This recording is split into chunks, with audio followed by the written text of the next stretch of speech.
I'm Smitha Nair, and this is your weekly fix. In more ways than one, the Congress party is facing an existential crisis. Electorally, the party seems to be in a free fall. On substantial issues facing the country, its critics say the party is incoherent. Several big names have exited the Congress. That the Gandhi family no longer enjoys the mass popularity it once did is well documented, leading, some would say, to the crisis the party faces. A rebellion within, led by the G23 veteran leaders who wrote to Mrs. Gandhi in 2020 asking for structural internal reform, appears to have been doused, with some of them having quit the party and some others co opted. Notable among those who quit was Ghulam Nabi Azad, who, in a blistering critique of the leadership, wrote in his recent resignation letter that inexperienced sycophants are running the party affairs. Well, the Congress has now announced elections to the president's post, the notification for which will be issued soon, and nominations will be filed later this month. The last time the party held elections to the post of president was over 2 decades ago. Will this arrest the downslide? Does a change in leadership give a revival a chance, if not guarantee it? The Congress, remember, even at its worst, today has a close to 20% national vote share. Nobody will dispute that the revival and the survival of the Congress, enabling it to become an effective opposition party for one, will be good for democracy. So, what to expect? Let's ask someone who's had a ringside, I would say, observation deck view of Indian politics for nearly 3 decades, veteran journalist and political commentator Neerja Chowdhury. Thank you, Ms. Chowdhury, for agreeing to speak to us here at Scroll. Hello. Hi. Welcome to the show. Ma'am. Sorry, thanks very much. Smitha, it's good to be on your show. Right. Ma'am, before we get to the question on leadership, can we briefly focus on what the Congress today stands for? The grand old party has, through its history, occupied a centrist position that has allowed it to accommodate a broad sort of social bloc. That was the ideology of the party, and electorally, it paid off as a strategy too.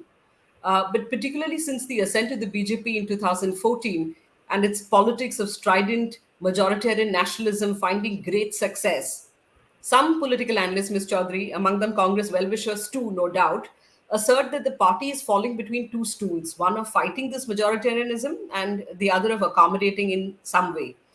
They call for greater ideological clarity, saying that the Congress must unambiguously position themselves as being in opposition to the BJP. Is this sort of a prudent advice? What do you think? Why or why not? Look, what is very clear is that the Congress today does not have a counter narrative nationally to the BJP. And that we have seen in the last 8 years. That is one of the reasons, yes, I agree, the absence of a narrative. What do you put out to the people? What do you stand for? It's not that the Congress doesn't know what it stands for. If it goes back to its ideological positions in the past, yes, congressmen will tell you we stand for secularism, we stand for democracy, we stand for equity, we stand for development for all, and that is true. But how to put it forward in the new ecosystem that has emerged under Narendra Modi's BJP, I think the Congress has been floundering there. What has happened is the rise of Narendra Modi as a phenomenon has to be understood with the changing psyche of Hindus in India. The Hindus have got further Hinduized, if I may use that term. And why that has happened? How do you deal with that situation, particularly when you have a party which is not just out for power, but has ideological ambitions, ideological moorings, which the Congress unfortunately has lost. For many decades now, the ideology of the Congress was power. So given this situation, to discover a counter narrative in a language that will resonate with people, and particularly with the young India that we have today, is something the Congress has not, has been found wanting on. So I agree with that. They need to find a very clearly articulated position on what they stand for, and then put it attractively enough to the people of India, particularly to the young people of India. Okay, I'm just going to ask you a supplementary to that. Now, despite the Modi government's failure to deliver as promised on jobs or indeed on the economic front, its questionable execution of big policy moves like the GST, that as critics point out, neither brought revenue buoyancy nor any sort of systemic efficiency. Despite all this, the electorate continues to back the BJP. So it would be right to assume, as you have pointed out in your earlier answer, that the majority of the electorate and the polity, in a sense, has firmly moved to the right. In such a space, those who argue against the Congress taking an ideological position in opposition to the BJP say, laudable as it may be, Congress's current position of ambiguity is actually a good one. The focus of the Congress or its narrative instead should be on its governance record. Asim Ali, I think one of the political researchers writing in the Telegraph, referred to it as the valence in politics. The focus of a centrist party like the Congress, which can go neither more to the right nor to the left, should instead be on talking about its governance record and about being a shadow sort of government to the government in power. Are you in agreement to that in any way? Well, yes, for an opposition party, that's an obvious, thing to go for. I would say the Congress needs to get clear once again about what it stands for. And number two, to then think again about how you communicate that to people, which may be in a different way. Now, I give the example of Aam Aadmi Party. Arvind Kejriwal is positioning himself as a pro-Hindu entity without coming across as anti-Muslim. He's not, at least so far, he's not fallen in that trap.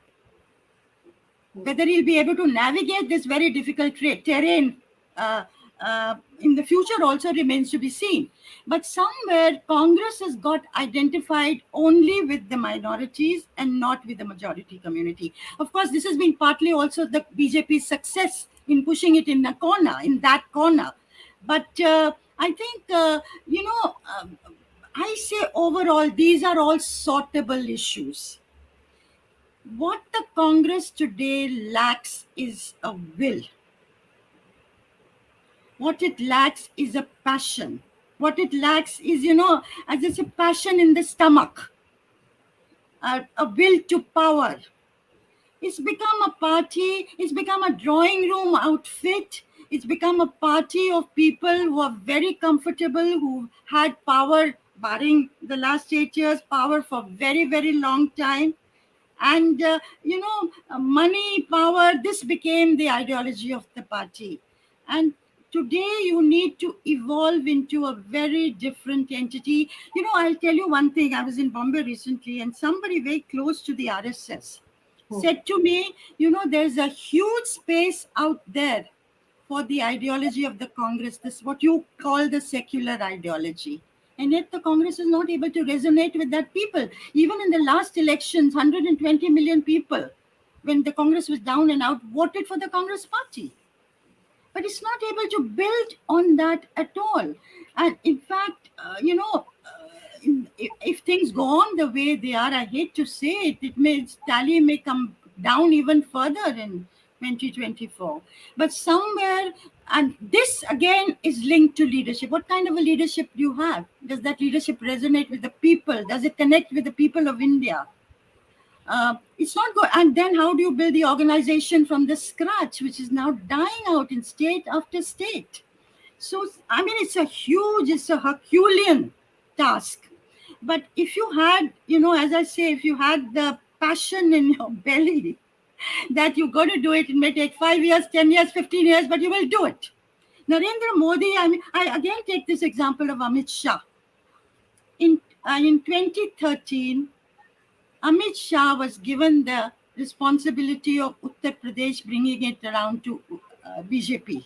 The BJP had 10 Lok Sabha seats. In 11 months, they had 71 Lok Sabha seats.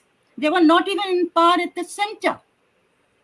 But you had somebody who had a team, you put together things, and they are showing a hunger for power, they are showing a killer instinct. which I'm sorry is lacking in the Congress today. Right. About the leadership issue, Ms. Chaudhary, can I begin by asking you what you thought of this G23, the group of party veterans, I don't know, who looked at themselves as a pressure group or as reformists within. What, in your opinion, have they been able to achieve? Sure, there have been high profile exits in the party, some of them from this grouping, but many of the others in this G23 were either marginalized or have since reaffirmed their loyalty to the family.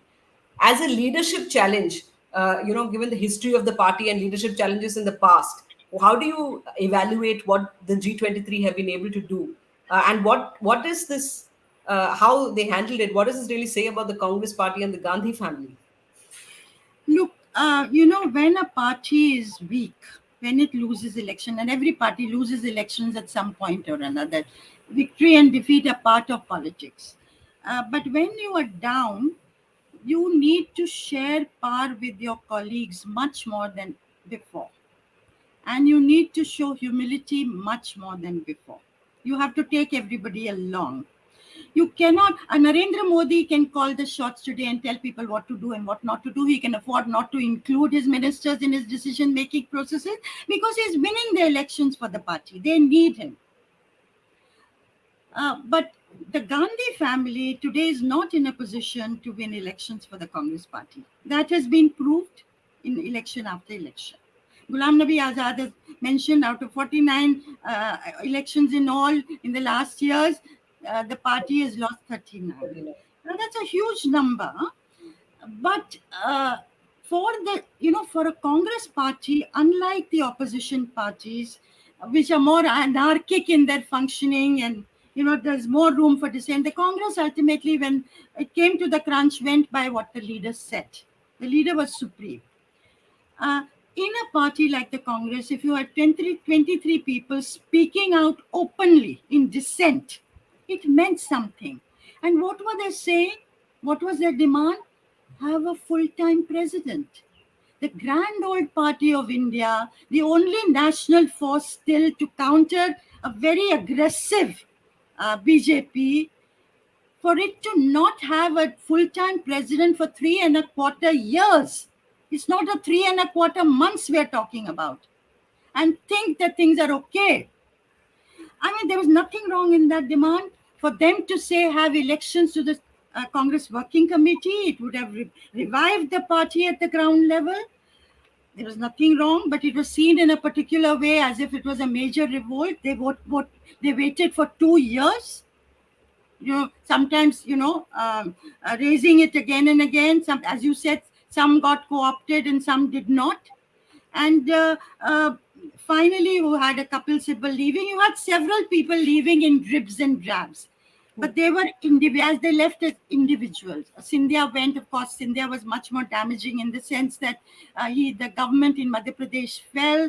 He took a whole lot of MLAs with him. He got many of them re-elected in the election that was followed. So he proved his worth in his area, that he stood for something. Hemanta Biswa Sarma left, and he has shown what he was capable of doing given the responsibility. He's brought Assam to the BJP. He's increased the footprints of the BJP in the entire Northeast. So you lost out people like that whose services you could not utilize.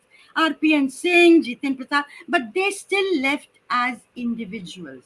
Now you come to Ghulam Nabi Azad, one of your senior most people, who writes a brutal letter, a brutally frank, harsh letter to Sonia Gandhi, showing the mirror to the leadership and to the Congress party. That, I asked myself, is that going to be an inflection point for the Congress party? So far, people have left and said, criticized a little bit, but Ghulam Nabi Azad seems to have taken on the leadership head on. Now, will it lead to a split in the party? Will it lead to it disintegrating? I think it's too early to say that. But now the G23, some of the G23, certainly Ghulam Nabi Azad and some others, are not going to just say their bit and sit down.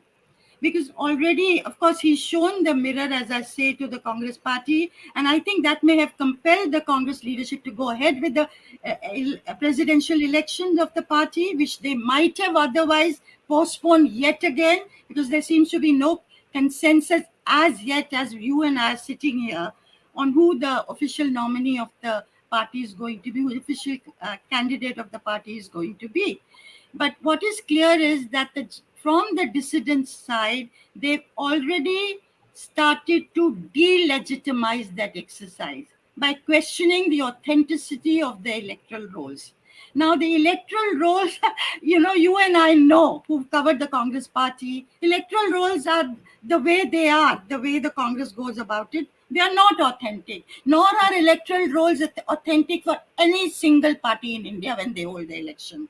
So this is not new in the Congress, but certainly and I would say, I would be one who would say, yes, you must have authentic electoral rolls. You must have a proper, fair and free election within a party. You must have a proper returning officer, etc., etc. I would be one who would back that. But to criticize for Ghulam Nabi Azad and others today, to criticize something that they were part of, integrally part of, I mean, you wonder why they are doing it. And I think they are hitting out at the Congress leadership and delegitimizing this exercise after, as you said, over 20 years elections are being held, and it's a very welcome step to have a non-Gandhi as a Congress president at this juncture.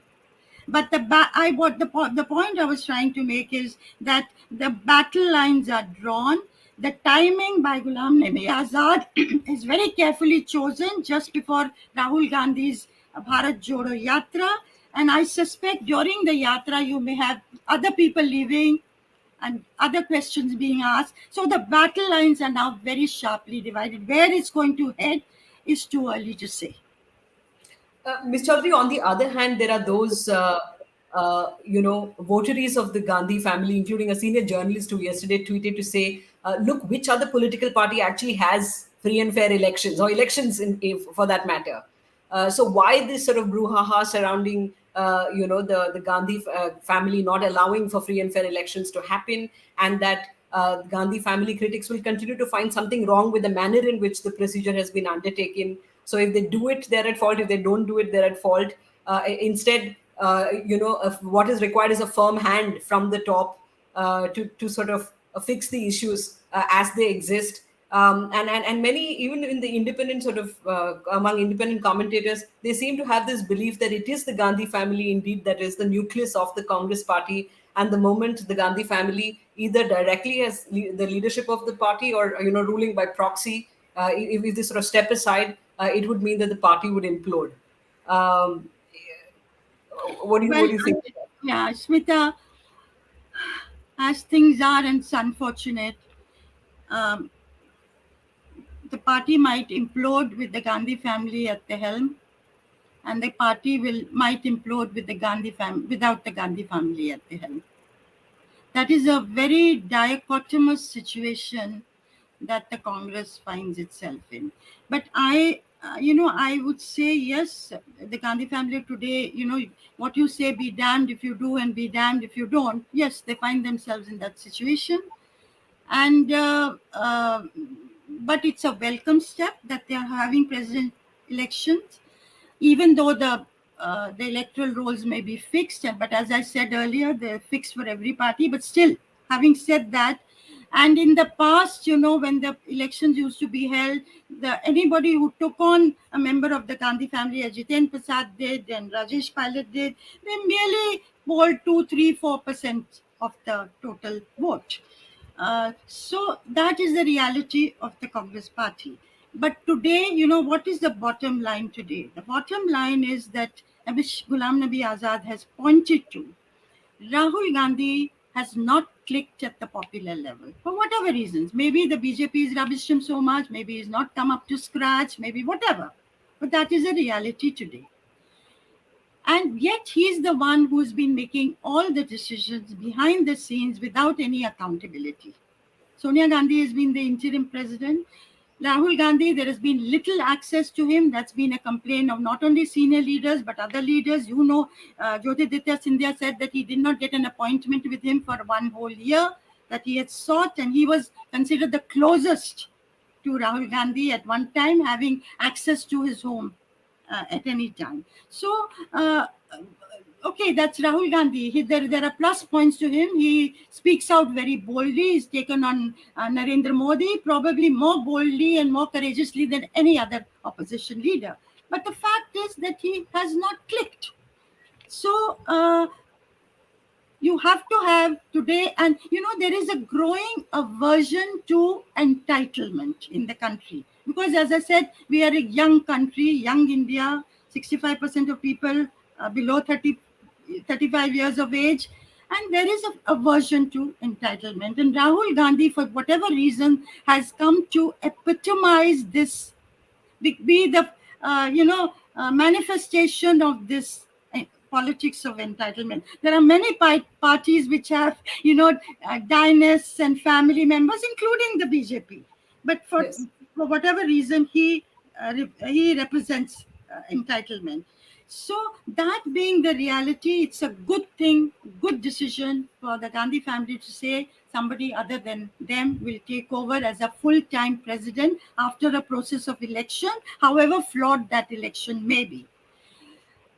But Right. the second thing that will be asked is, will this president be only a rubber stamp of the Gandhi family? Now that is the main challenge that's going to come to them, and I think the Gandhi family has everything to gain by giving a total free hand to, whether it's an Ashok Gehlot. I hope it will be Ashok Gehlot, because that will be a win-win situation for the Congress. If Gehlot, who is a old hand, who understands the Congress system, who's an OBC, who understands India, if he can be the helmsman of the party at this juncture and leave Rajasthan to Sachin Pilot, a new face who's worked hard there, and it'll be a break from the past. We'll deal with some of the anti-incumbency, and Gehlot to be given a free hand in Delhi, and Sachin Pilot to be given a free hand in Jaipur.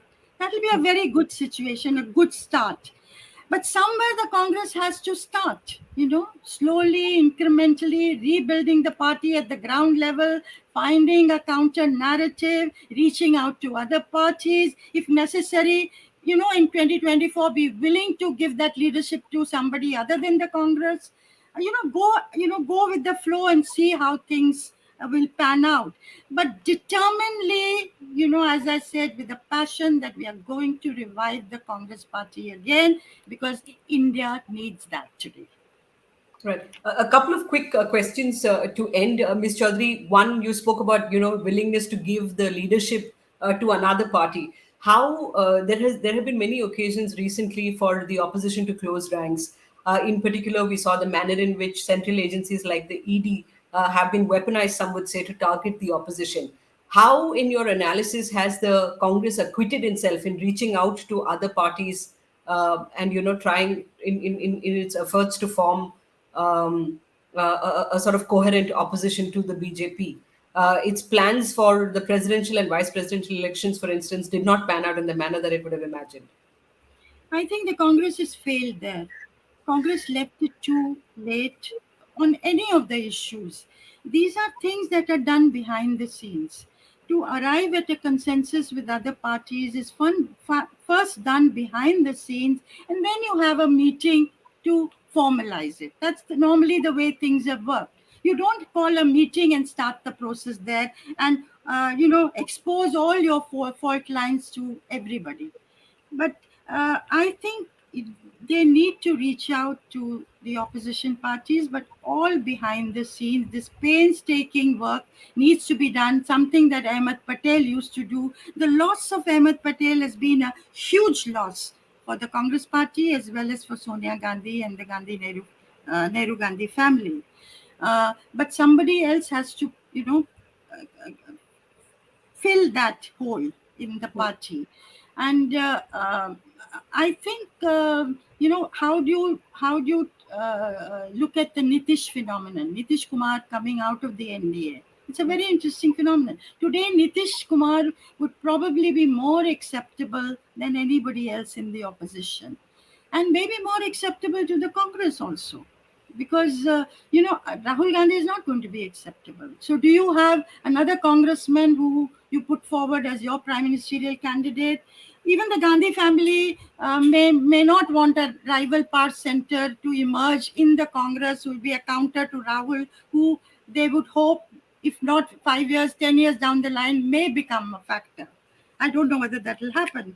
But Unlike the so sort of duopoly that existed with Mr. Dr. Manmohan Singh on the one side and Sonia Gandhi on the other, that was sort of a Well, smooth. Dr. Manmohan Singh, yeah, yeah. You'll need to find another Manmohan Singh. But that also, Manmohan Singh, lost out in the bargain also, and the party also lost out because the prime ministerial leadership was very weak, and the country wanted a stronger prime minister. So that is a different question. But I would say, look at Nitish Kumar. Yes, do you work with the others? If you are not going to insist that it will be your leadership, but you want what is best for everybody, and how do you best counter the immense, huge challenge that a new BJP under Modi is today posing for the entire opposition? Then I think many opposition parties will want to close ranks, but it needs somebody to play the role of the Sutradhar, somebody wise, somebody who will be respected by everybody, somebody who can pick up the phone and people will take the phone, that kind of a figure or a group of people. I think the Congress has to look at this very, very seriously. Right. One final question, Ms. Chaudhary. Rahul Gandhi is expected to undertake the Bharat Jodo Yatra next Wednesday. Now, the party has reached out to civil society groups. Many of them have associated themselves with this yatra. Well, some have said it's a good thing. There has been more than one editorial that's been critical of this. The Indian Express, if I may read from their editorial, it says a party that is progressively losing a sense of its own self is desperately seeking civil society cover and crutch. The editorial goes on to say, in government as the UPA, the Congress was once accused of outsourcing policy to unelected and unaccountable civil society groups. Now, as a party of the opposition, the Congress is trying to outsource its politics to some of these same entities. Many others have also argued that the Congress should have used this opportunity to revive its dormant state units, to galvanize its party workers. Instead, this what seems like a dependence on civil society groups to get, uh, the perhaps the people enthused isn't a good idea. Look, I mean, reaching out to people, whether it's civil society groups, whether it's other group, farmers, you can take different groups. I mean, that's a job of a political party. So I see nothing wrong in the Congress reaching out to civil society groups. What I find peculiar, and I think that's where they should have done more thinking, is only Rahul Gandhi leading that march. As I said, Rahul is not resonated with the people, and you are making Rahul again the only face. Why not have a dozen people marching together with your message, Bharat Jodo? And then every state to have an add on of the local leaders, which I'm sure will happen. But again, it was so automatic, so mechanical that it's going to be only Rahul Gandhi. That is what I find. That's where my question mark would be. Not having civil society groups join. Why not? I mean, have as many civil society groups join your march as possible and go out with your message to the country. There's nothing wrong with that. High time the Congress did that vigorously. All right. Neerja Chaudhary, thank you for your time and for your insight. Thank you.